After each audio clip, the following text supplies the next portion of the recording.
बात करते हैं तो सबसे पहले हम चलते हैं इसमें बेसिक के लिए। जो बेसिक भाग होगा तो सबसे पहले एक त्रिभुज के नामकरण करते हैं। आप ध्यान दीजिएगा कि एक त्रिभुज में ये त्रिभुज है ए बी और सी। त्रिभुज एबीसी है तो त्रिभुज एबीसी के एक ठीक सामने वाले भुजा को ए कहते हैं और बी के ठीक सामने वाले भुजा को बी कहा जाता है और सी के ठीक सामने वाले भुजा को हम लोग सी कहते हैं। यानी कि ये भुजा का नामकरण हुआ कि आपका इस नाम के जानते हैं। इसको एंगल ए कहते हैं, बी कहते हैं, इसको एंगल ए कहते हैं और इसको एंगल सी कहेंगे। ठीक है, आप ध्यान दीजिए कि इसमें 3 गो साइड की संख्या कितनी है तो साइड आपका कितना हो जाएगा 3 गो। आपका जो भुजा होगा यानी कि भुजा आपका क्या होगा कि इस तरह के भुजा की संख्या कितनी है 3 और कॉर्नर कब होगा कॉर्नर यानी कि कोण आपको कोणों की संख्या कितनी होगी तो 3 गो होगी। इसमें कोणों की संख्या कितनी होगी 3 गो और 3 ही का होंगे इसमें भुजा होंगे। आप पहले बात को समझिए कि त्रिभुज के तीनों कोणों का योग कितना होता है 180 होता है। कि पहले का बात है इसमें कि त्रिभुज के तीनों कोणों का योग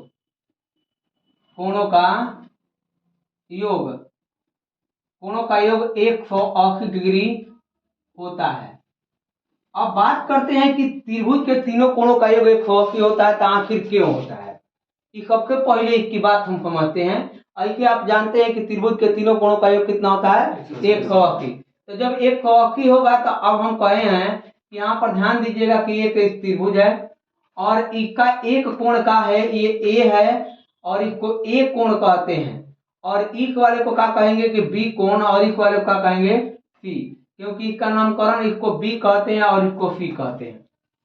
आप बताइए कि ये रेखा जो बीसी है इस बीसी रेखा के समानांतर अगर एक रेखा खींचा जाए, इस बीसी रेखा के समानांतर अगर एक रेखा खींचा जाता है और जब ये भी रेखा जब 2 रेखाएं समानांतर होती है एक तिर्यक रेखा काटती है तो एकांतर कोण आपस में क्या होते हैं बराबर होते हैं। तो ये बी कोण है तो ये भी कितना हो जाएंगे बी हो जाएगा। जब ये 2 समानांतर रेखाओं को एक तिर्यक रेखा इधर पे काटती है तो ये अगर सी है तो ये भी कितना हो जाएगा सी हो जाएगा। तो आप ये त्रिभुज के तीनों कोणों अगर कहते हैं कि कोणों का योग की बात करते हैं तो इसमें एक रेखा पर बना कोण कितना डिग्री का, एक रेखा पर हमेशा सरल रेखा पर बना कोण 180 का होता है। इसीलिए कोण ए भी है ऊपर और प्लस कोण बी भी है और प्लस कोण सी, तो तीनों कोणों का योग कितना होगा 180 और यही आपका आंसर होगा। ठीक है ना। तो इसलिए एक ही रेखा पर बना कोण हमेशा 180 का होता है और यहाँ पर एकांतर कोण से आपका ये कोण और ये कोण आपस में बराबर हो गया और ये भी आपस में बराबर हो गया। एक रेखा पर बना कोण 180 और इस तरफ 180 हो गया। तो त्रिभुज के तीनों कोणों का योग हमेशा कितना होता है 180। चलिए हम लोग देखते हैं थ्योरम नंबर 2 है आपका। इसमें आपका थ्योरी नंबर 2 अगर बात करते हैं इसके लिए, अगर किसी त्रिभुज के अगर ये एक त्रिभुज है बात को समझिए, अगर एक त्रिभुज ए और ये बी है और ये सी है, एक त्रिभुज ए बी और सी, इस कोण का मान अगर ये ए है और ये भी बी है और ये सी है, एक त्रिभुज के 3 कोण मान लिए यहाँ पर। अगर कोई एक भुजा बढ़ाने पर मान लीजिए ये भुजा बढ़ाते हैं तो इसके अंतः कोणों का योग क्या करते हैं अंतः कोणों का योग हमेशा बाह्य कोण के योग का होता है आपस में बराबर। इन दोनों कोणों का योग कोण ए और प्लस कोण बी इन दोनों कोणों के योग के बराबर होता है ये बाह्य कोण। अगर हम कहते हैं कि इस भुजा को बढ़ा दिया जाए, इस भुजा को ऊपर की तरफ मान लिया जाए तो इन दोनों कोणों के अपोजिट एंगल ये है तो इन दोनों कोणों के योग क्या होगा ये बराबर। अगर हम कहते हैं कि इसको बढ़ा दिया जाए, इसको इस वाले को ना इस वाले को बढ़ा दिया जाए इस तरफ तो आप बताइए कि इन दोनों कोणों का योग क्या होगा कि इसके बराबर हो जाएगा।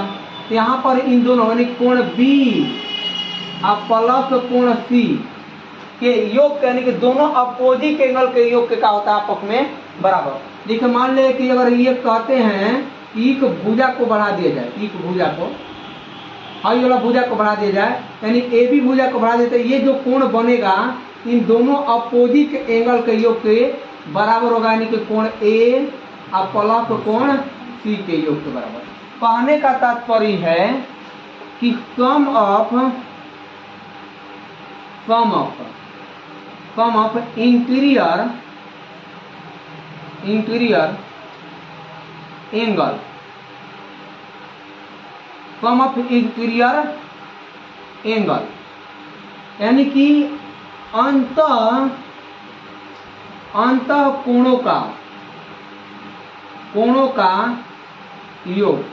बात को समझिए क्या कह रहे हैं। जब अंतः कोणों का योग यानी कि अंतः के दो कोणों का योग, अंतः कोणों का योग सम ऑफ टू इंटीरियर, या फिर मान लो हम कहते हैं कि सम ऑफ टू लगा देते हैं ताकि दो कोणों का योग टू इंटीरियर एंगल यानी कि क्या कहते हैं कि यानी कि दो कोणों के योग की बात करते हैं कि हमेशा बराबर होगा अपोजिट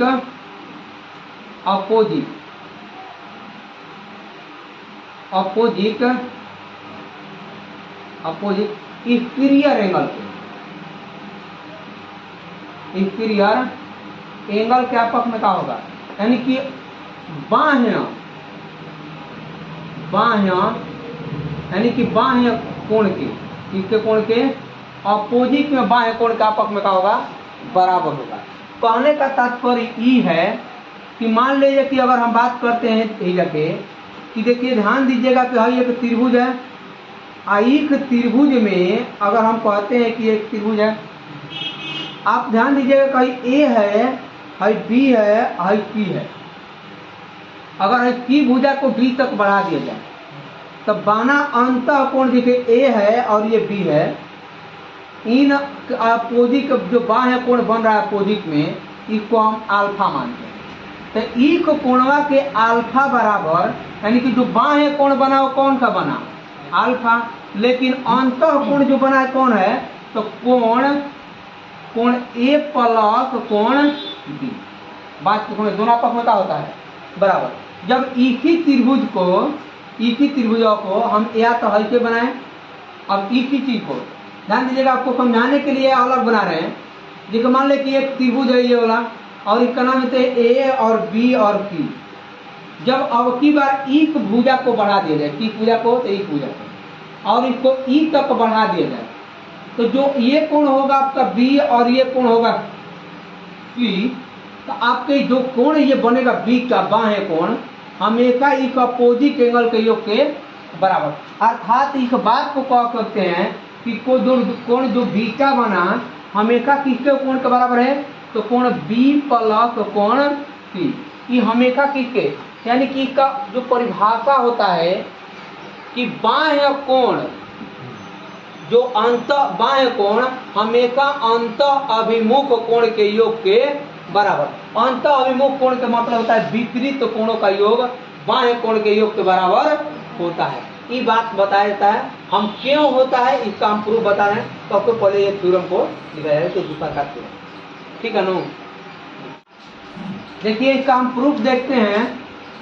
अगर हम प्रूफ की बात करते हैं यहाँ पर तो ये जो होगा कि जैसे मान ले कि ये एक त्रिभुज है और एक त्रिभुज जब मानते हैं इसको तो ये ए है तो ए के ठीक वाले को ए कोण कहते हैं, अब बी वाले को क्या कहेंगे बी कोण कहेंगे, और सी वाले को क्या कहेंगे हम सी कोण कहेंगे।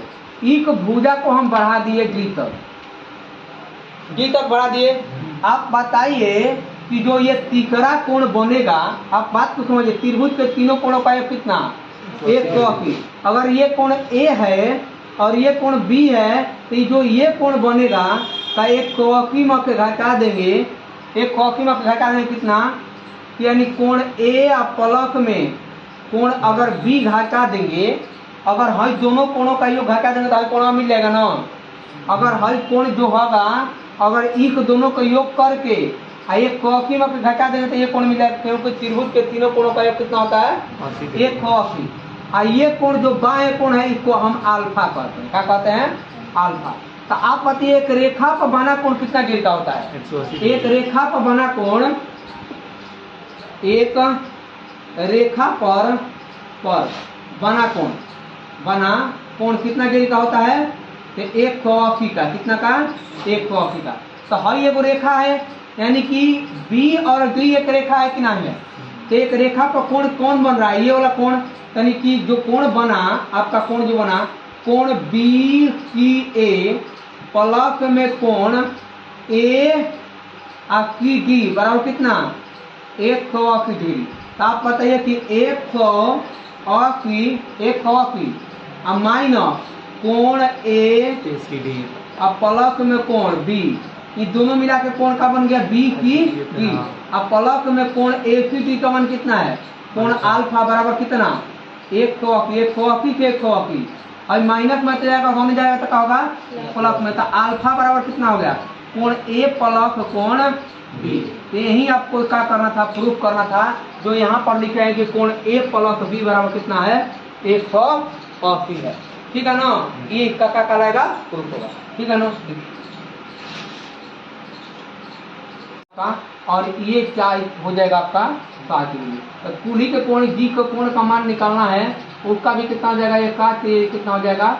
20 डिग्री है कि ना है? इस तरफ देखिए, ये एक है आकृति और इस आकृति के कोणों का योग आपसे पूछा है। कोण है ए है बी है और ये सी है और ये डी है और ई है। तो आपसे पूछा गया है कि कोण ए प्लस कोण बी प्लस कोण सी प्लस कोण डी और प्लस कोण ई के योग कितना होगा? ये आपसे पूछा है। और क्वेश्चन है आपका कि कोणों का योग क्या होगा, इस तरह से पूछ सकता है। ठीक है ना? इन सभी कोणों का योग क्या होगा? अब इसमें कह सकते हैं, आप बताइए। सबसे पहले बड़ी इसमें दिमाग लगाना होता है, आप बात को समझिएगा। सबसे पहले अगर हम कहते हैं कि ई के कोण को क्या नाम दे?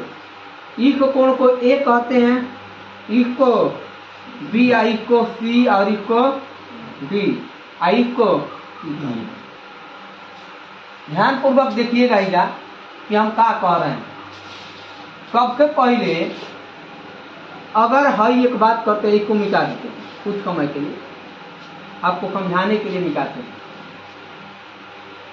तो हई एक त्रिभुज बन गया कि बी आई और बी ई, यहाँ पे देखेंगे कि ई के रूप में जाके त्रिभुज बन रहा है। बी ई आई तरफ ये बढ़ गया आगे, है कि ना है? एजा से देखें, एजा से लेकर ये वाला त्रिभुज जो हो गया आई का एक त्रिभुज है कि ना है? हाँ, एक त्रिभुज है, एक त्रिभुज है कि ना है? तो एक भुजा को बढ़ाया गया कि नहीं बढ़ाया गया? और जब भुजा को बढ़ाया गया तो दोनों कोणों का योग किसके बराबर होगा? एक कोण के योग के बराबर। ये कितना हो जाएगा? कोण बी प्लस कोण ई हो जाएगा कि ना हो जाएगा? अब इसको मिला देते हैं हम, एक बार ये हो गया कि ना हो गया? अब इसी चीज को ध्यान दीजिएगा। अब हेकरा की इसको मिटाते हैं हम समझाने के लिए, एक बात को ध्यान दीजिएगा। अब हई त्रिभुज में ध्यान दीजिएगा, एक त्रिभुज की बात करते हैं। हई सी ए और यहाँ पे ध्यान दीजिए का एक त्रिभुज बन रहा है कि ना बन रहा है? बन रहा है ना? तो इसका अगर भुजा को बढ़ाया गया है तो आप बताइए कि दोनों कोणों का योग एक अपोजिट एंगल का बराबर होगा कि ना होगा? तो अपोजिट एंगल का बराबर होगा तो ये कोण में कितना आ गया? कोण ए और प्लस में कोण सी। लेकिन एक बात बताइए, कहियो एक त्रिभुज है कि ना है? तो त्रिभुज के तीनों कोणों का योग कितना होता है? 180। तो यहाँ पर कोण आ गया ए प्लस कोण सी, एक कोण हो गया। और इसका मान कितना हो गया? कोण बी और प्लस कोण ई, ये दूसरा का कोण हो गया। और तीसरा का कोण कितना दिया है? कोण की। इसको सजा दीजिए, कोण ए प्लस 180 होता है त्रिभुज के तीनों कोणों का योग। यहाँ पर कोण ए और प्लस कोण बी और प्लस कोण सी और प्लस कोण बी और प्लस कोण ई। तो ई सभी कोणों का योग कितना होगा? 180। तो इस क्वेश्चन का जवाब कितना होगा? एक इसका मतलब ये है कि एक स्टार के पांचों कोणों का योग, पांचों कोणों का योग कितना होता है? 180। एक स्टार के पांचों कोणों का योग कितना होता है? 180। और एक त्रिभुज के तीनों कोणों का योग कितना होता है? 180 होता है। कौन दिक्कत है? ये होता है। इसको भी लिख लीजिए। ये भी क्वेश्चन बहुत चर्चित है और ये क्वेश्चन बार बार पूछा जाता है कि एक स्टार के पांचों कोणों का योग क्या होगा। ठीक है,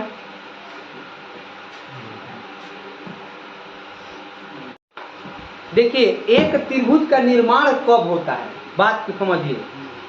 एक त्रिभुज के निर्माण कब होता है? एक त्रिभुज कैसे बनता है? त्रिभुज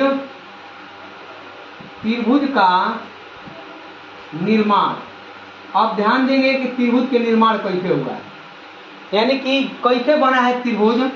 जैसे मान ले कि कोई भुजा लेते हैं कि 2, 3 और 5। ये कहा है कि तीनों भुजा है, एक त्रिभुज के भुजा है ए, ये एक त्रिभुज के भुजा है। दुकर्का त्रिभुज के भुजा लेते हैं 4, 5 और 3, 4, 5 और 3।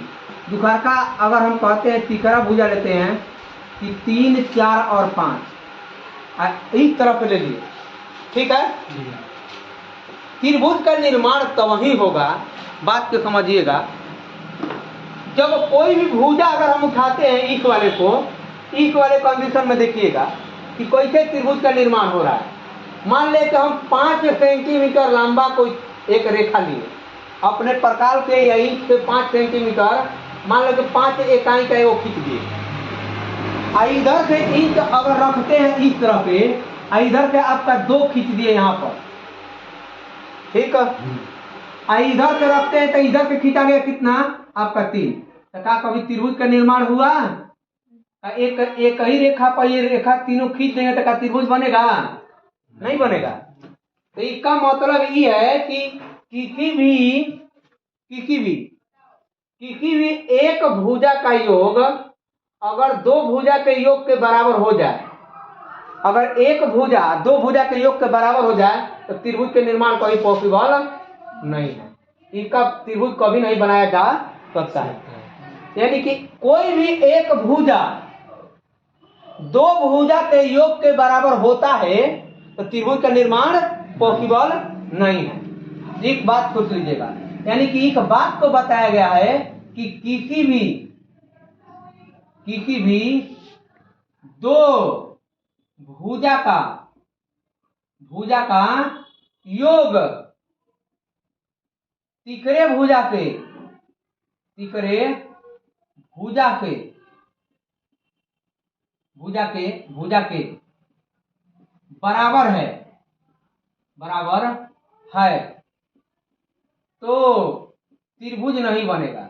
त्रिभुज नहीं बनेगा,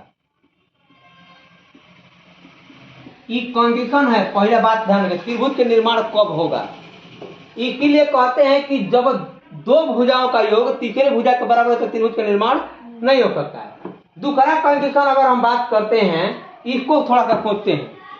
हम कोई भी इसमें से भुजा ले सकते हैं, कोई भी भुजा। मान लें कि हम 5 ले लिए, यहाँ पे 5 ले लिए। अब 5 लेंगे तो आप बात को समझिए क्या कर रहे हैं। ये 5 इकाई का है, इधर से काटते हैं हम, इधर से कोई हम लेते हैं कितना? तो 3 ले लेते हैं, 3 लेते हैं और 3 यहां पर ले लेते हैं। आ गए 3 ले लिए या, और इधर से काटते हैं तो आपका 4 ले लिए। क्या तो आप बताइए कि यहां पर क्या करेंगे? क्या इसका भुजा का पॉसिबल है कि ना है? इसको बनाया जा सकता है? क्या एक त्रिभुज बनाया जा सकता है कि नहीं बनाया जा सकता है? तो ये आपका कौन है? 4 है, ये कितना है कितना है? हो गया ये तक। तो आप बताइए कि इसमें पॉसिबल हो सकता है, यानी कि कहने का मतलब है कि 2 भुजाओं का योग, 2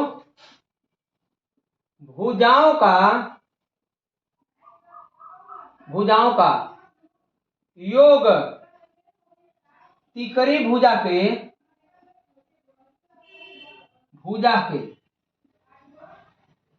से बड़ा है है तो त्रिभुज त्रिभुज त्रिभुज बनाना बनाना संभव है अर्थात अर्थात अर्थात कंडीशन सुनिए। मान ले कोई त्रिभुज जब बना दिए हम, मान ले कि एक त्रिभुज बना दिए यहाँ पर, एक त्रिभुज का समझिए ए, ये बी है और ये सी है। तो ए के ठीक सामने वाले भुजा का कहते हैं ए, और बी के ठीक सामने वाले भुजा का कहते हैं बी, और सी को ठीक सामने वाले भुजा का कहते हैं सी। हमेशा एक मॉल लेकर के क्या करते हैं, भुजा को सूचित करते हैं। किसी भी दो भुजाओं का योग, किसी भी दो भुजाओं का योग हमेशा तीसरी भुजा से क्या होना चाहिए, बड़ा होना चाहिए।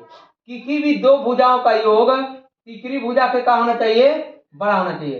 किसी भी दो भुजाओं का योग तीसरी भुजा से क्या होना चाहिए, बड़ा होना चाहिए। तो यानी कि ये कंडीशन लागू हो गया, यानी कि दो भुजाओं का योग अगर तीसरे भुजा से का है बड़ है तो हमेशा क्या कहलाएंगे, ये त्रिभुज संभव है। ये केस नंबर 2 है आपका। केस का है ये पहल का केस, अगर एक इसको केस 1 कहते हैं कि कंडीशन एक है कि जिसमें त्रिभुज बनाया जा सकता है, ठीक है ना।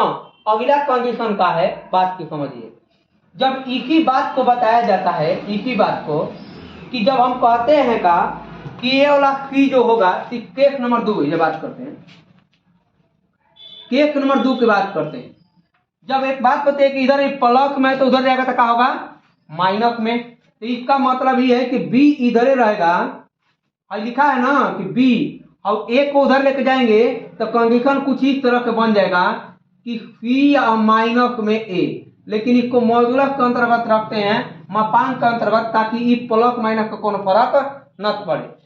आप बताइए इस कंडीशन में बात करते हैं कि ए ही रहेगा तो सी जाएगा उधर तो क्या हो जाएगा, बी माइनस सी, बी माइनस सी, ठीक है। और यहाँ पर अगर सी रखते हैं तो ये कितना हो जाएगा, बी माइनस सी। तो आप कंडीशन देखिएगा कि जब दो भुजाओं का अंतर तीसरे भुजा से का हो छोटा हो, कुछ भी हो ए होगा, दो भुजाओं का अंतर तीसरे भुजा से का हो छोटा हो तभी त्रिभुज संभव है। यानी कि दो भुजाओं का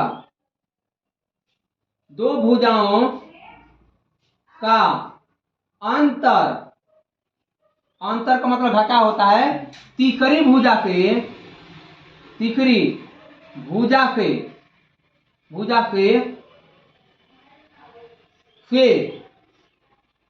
छोटा हो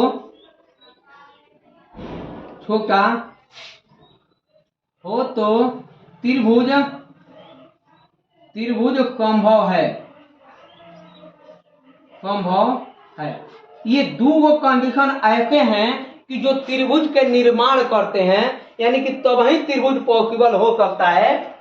त्रिभुज तभी पॉसिबल हो सकता है कि जब दो भुजाओं का योग तीसरी भुजा से बड़ा हो, या तो दो भुजाओं का अंतर तीसरी भुजा से का हो जाए, छोटा हो जाए। यानी कि दो ही केसेस में त्रिभुज का निर्माण होता है, अन्यथा त्रिभुज का निर्माण पॉसिबल नहीं है। देखिए एक कंडीशन लेते हैं, अगर बात करते हैं, हटा लेते हैं, कंडीशन लेते हैं। देखिए ध्यान दीजिएगा कि जैसे मान लीजिए कि एक 7 है, एक 3 है, एक 2 है। बात को समझिए, अगर हाई कंडीशन लेते हैं तो इस केसेस में बात करते हैं कि एक 7 सेंटीमीटर भुजा लिए, अगर इधर के 3 काटते हैं और इधर के 2 काटते हैं तो कभी त्रिभुज पॉसिबल है, नहीं है, क्योंकि ये 2 हो गया, ये 3 हो गया। तो क्या कभी मिला, नहीं मिला, और नहीं मिलेगा तो कभी त्रिभुज बनेगा, तो नहीं बनेगा। तो तब ही पॉसिबल है कि जब दो का है, दोनों भुजा का योग का तीसरा से क्या होगा, बड़ा होना चाहिए, लेकिन बड़ा है नहीं है। तो का त्रिभुज बनाना पॉसिबल है, नहीं है। का दो भुजाओं का अंतर, ये दोनों भुजा का अंतर, ये अंतर लेंगे तो कितना होगा, 4 होगा। का तीसरा का छोटा हो गया, नहीं हुआ, क्योंकि तीसरा का क्या हो गया, बड़ हो गया। 4 2 का क्या होता है, बड़ा। इसीलिए ये कंडीशन पॉसिबल नहीं है। इसका मतलब कि भुजा से त्रिभुज नहीं बनाया जा सकता है। त्रिभुज तभी बनाया जा सकता है जब अंतर का हो तीसरे से छोटा हो और योग का हो तीसरे से बड़ा हो। ये बात ध्यान दीजिए।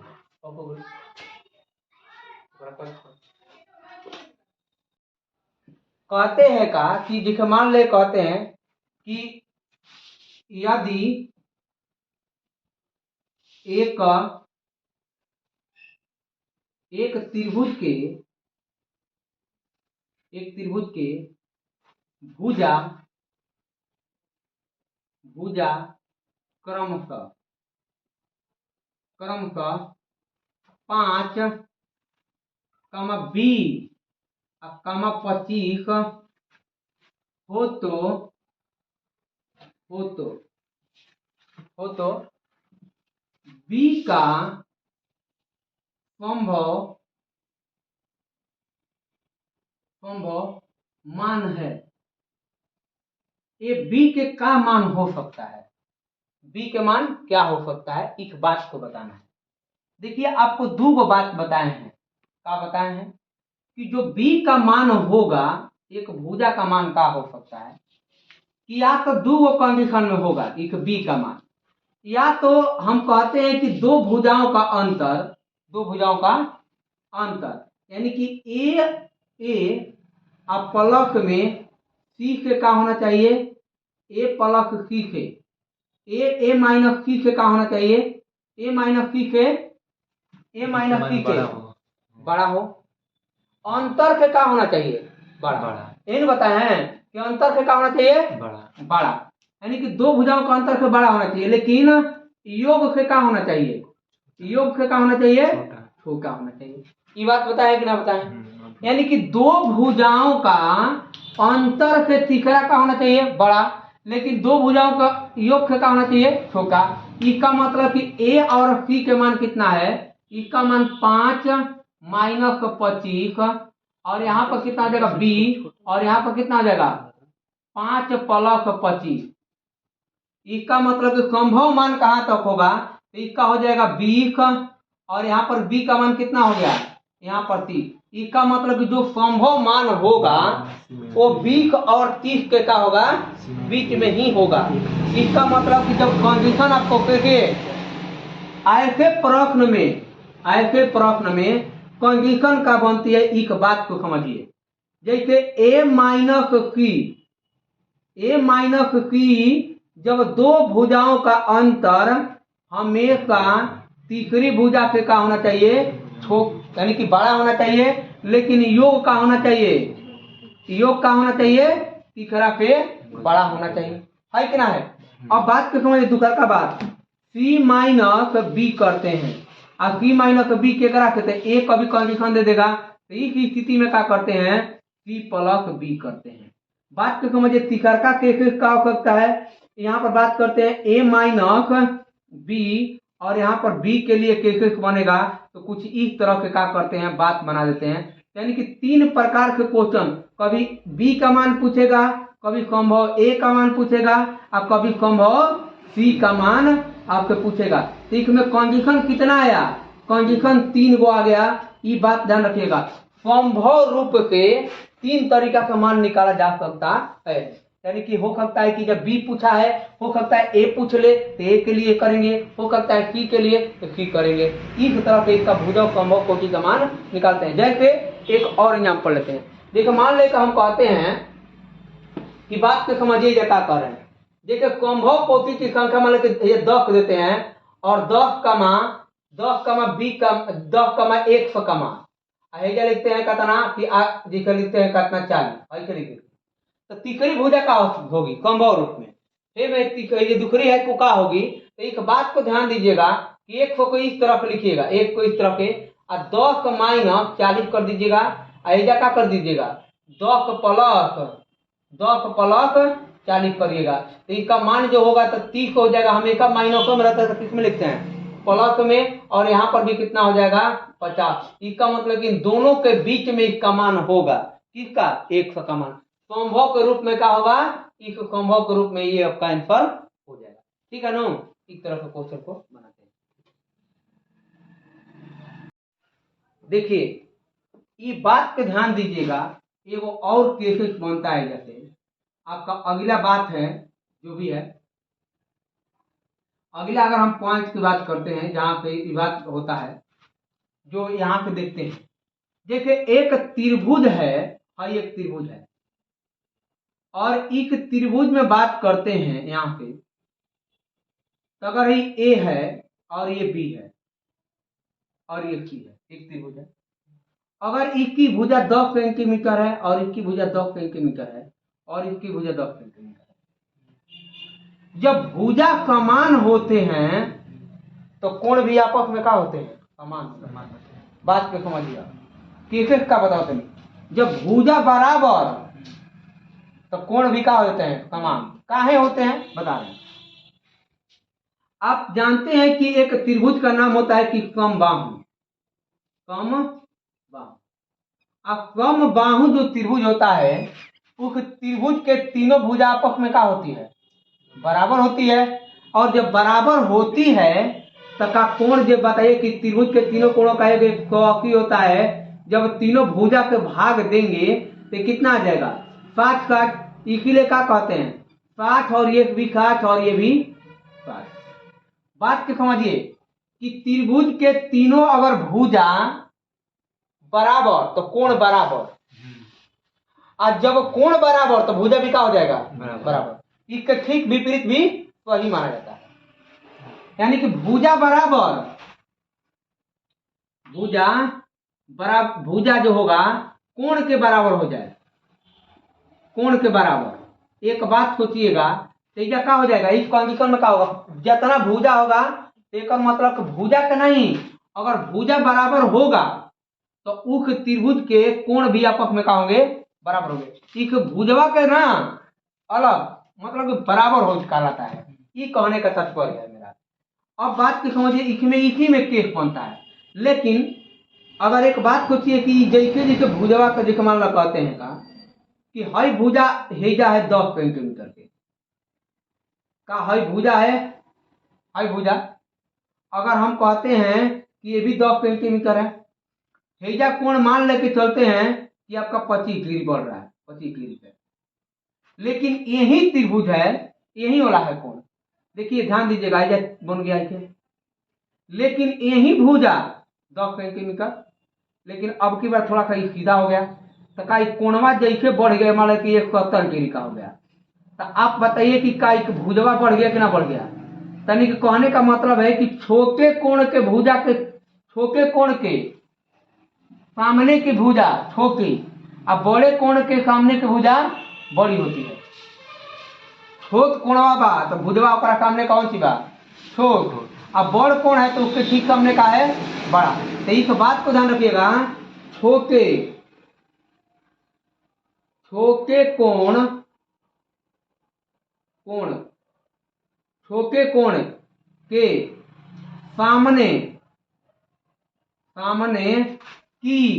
सामने की भुजा छोटी और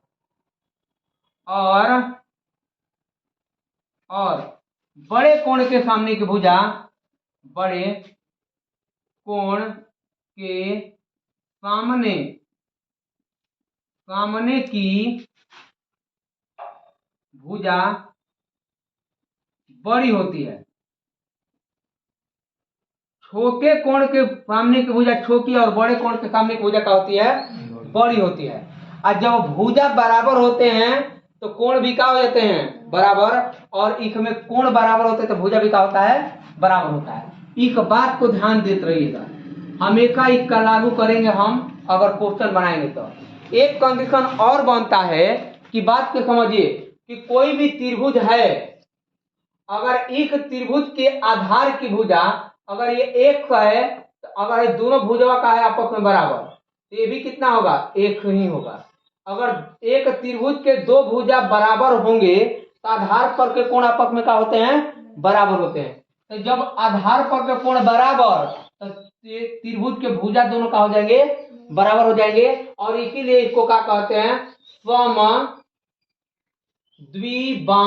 क्या कहते हैं? सम मतलब बराबर और द्वि मतलब दूगो भुजा वाले क्या करते हैं? तो समद्विबाहु त्रिभुज के आधार पर के कोण क्या होंगे? बराबर होंगे। ये छोटे छोटे बातें हैं जो क्वेश्चन बनाने में आपका मदद करेंगे। एक बात को ध्यान रखेंगे, कल हम लोग पढ़ेंगे इसके आगे, ठीक है नो, त्रिभुज के प्रकार।